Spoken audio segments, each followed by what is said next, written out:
Hey there everyone, it's Brendan here from Crypto 101 and welcome back to another cryptocurrency market update. And for the first time in crypto history, the Senate has passed a cryptocurrency bill.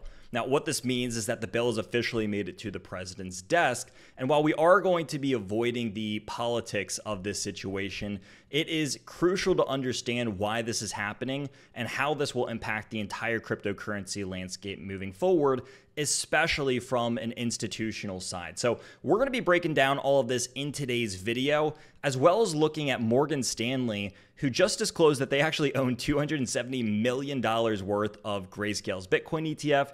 And we also have the state of Wisconsin and their pension fund buying roughly $100 million worth of BlackRock's ETF, Bitcoin ETF, and then also buying an additional $64 million worth of Grayscale's ETF. So on the politics side over here today, there's a lot going on in the world of cryptocurrency. And again, let me just say, it is overwhelmingly positive. So of course, we're going to look at the charts as well. But if that sounds interesting, make sure you stick around for the entire video today, because there's going to be important information discussed the entire way through. And all that we ask is that if you like the content that we make, consider hitting that like button, consider hitting that subscribe button, and maybe check out some of the links in the description down below. So what's happening over here with this bill? Well, as I said earlier, for the first time in crypto history, the Senate has passed a bill that would kill the SEC's crypto accounting policy. Now, if you're not familiar with what this is or what SAB 121 is, you're probably seeing this stuff float around. And essentially the way that this worked, and I have it over here somewhere, but it basically talks about how this bill would force institutional entities, like specifically things like banks, to hold Bitcoin as a liability. Now, what does this mean? Well, if they had $1 million worth of Bitcoin or $1 billion worth of Bitcoin, as it talks about right here in the middle of the screen, I'm gonna make this just a little bit bigger.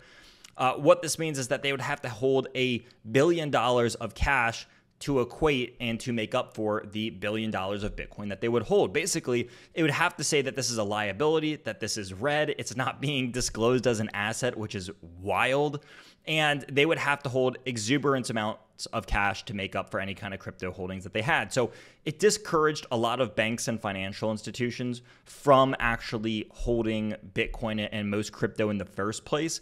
But now, an overwhelming majority, in a 60-38 vote, the Senate has voted to overturn this. Now, why is this a big deal? Again, politics aside, well, the Democrats and the Republicans are coming together here saying, hey, this doesn't make any sense. A lot of us are in favor of crypto, and whether we're in favor of it or not, it doesn't make any sense to have an asset be considered a liability on balance sheets. It's borderline corrupt. And so what you have is you have both sides coming together here and saying, hey, this thing doesn't make any sense. It needs to change. Now, what I said earlier is like the next step in this is to actually send this to the president's desk.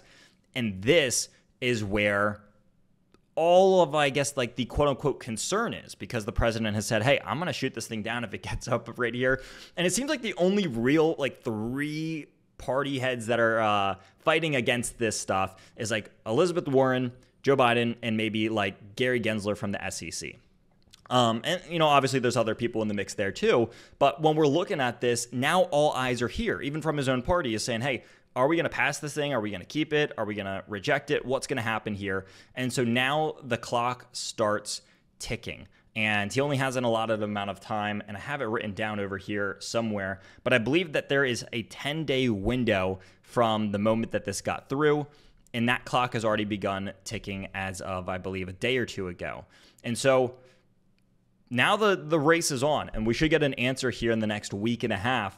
But all eyes are on this, because if this changes, that would mean that all these financial institutions would no longer have to hold a ton of liabilities to make up, or a ton of cash, to make up as Bitcoin being counted as some sort of liability. So again, I think almost everyone, again, it doesn't matter what side of the spectrum that you're on, if you are a fan of cryptocurrency, you want this bill to pass. And that's why we see the parties kind of coming together over here over this thing. Now, we also saw Morgan Stanley disclose that they have $270 million invested in the Grayscale Bitcoin ETF. Again, this kind of just goes back to the idea that all these big entities, Morgan Stanley, BlackRock, Fidelity, Invesco, you name it, Charles Schwab, they all want in on this thing. They have been filing their Bitcoin ETFs. They have been, started accumulating it themselves. And we're starting to see just how much these institutions own. I think the number is now over 5% of all Bitcoin is owned by the TradFi institutions from the American Bitcoin spot ETFs, which is just a wild number. So we're talking about tens of billions of dollars at this point, just billions of dollars. Also, we saw the state of Wisconsin being the first state ever to actually disclose the purchase of Bitcoin. They did $100 million in the BlackRock Bitcoin ETF. They did another $64 million in the Grayscale Bitcoin ETF. I know that there's been a little bit confusion around this idea. There's been other people saying, hey, slight correction, it's actually a little bit less. But the point here is that they accumulated over or roughly $100 to $150 million worth of Bitcoin ETFs into their pension fund, which is wild. And again, this makes them the first state to ever do this. So it makes you wonder, hey, what happens if every state allocates $100 million to $200 million into these things? You multiply that by the 50 states, all of a sudden we have billions of dollars that can now flow back into these things. And that's at a very conservative estimate. And then we factor in, okay, well, what if the financial institutions do the same over here? What if they do 1%, 2%?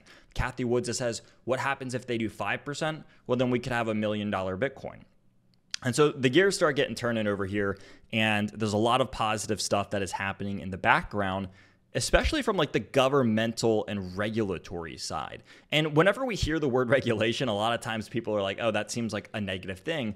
But this is an example of it being actually a wildly positive thing. And so in response to all this, the price of Bitcoin is back on the rise. It's kind of rallied off the bottom of 56K over here. It's already back up about $10,000 to $66,000. And so just in the last 2 weeks or so here, from the beginning of this month to where we're currently at, Bitcoin has recovered about $10,000. And I'll tell you what, altcoins are doing really, really well alongside Bitcoin over here. And so we see the total 2 back on the rise. We see a lot of altcoins that are up pretty solid amounts on the day over here, especially within the last few days. I mean, if we take a look at something like Render, which has been doing relatively well, we have IMX back on the rise, we have Polygon, and a lot of these things, they're starting to uptick again. And so when we're looking at the altcoin market and how a lot of these ones have been doing, it's fairly positive. It's fairly positive. And so are crypto stocks, right? We look at Coinbase, we look at MicroStrategy, especially. These things are back on the rise as well. So the future's looking bright. There's a lot of positive things happening in the background. Don't let the FUD get inside your head. And that's going to round us up for today's market update. Now, again, if you like the content that we make over here, all we ask is that you hit that like button, you hit the subscribe button, and maybe check out the links below if you want to get plugged in to a really awesome community. We got Crypt Nation going. We got a few other things as well. So check us out over there. And that's going to round us up for today's video, everyone. So thank you all for watching. And until next time, we're going to see you all at the same time, same place next week.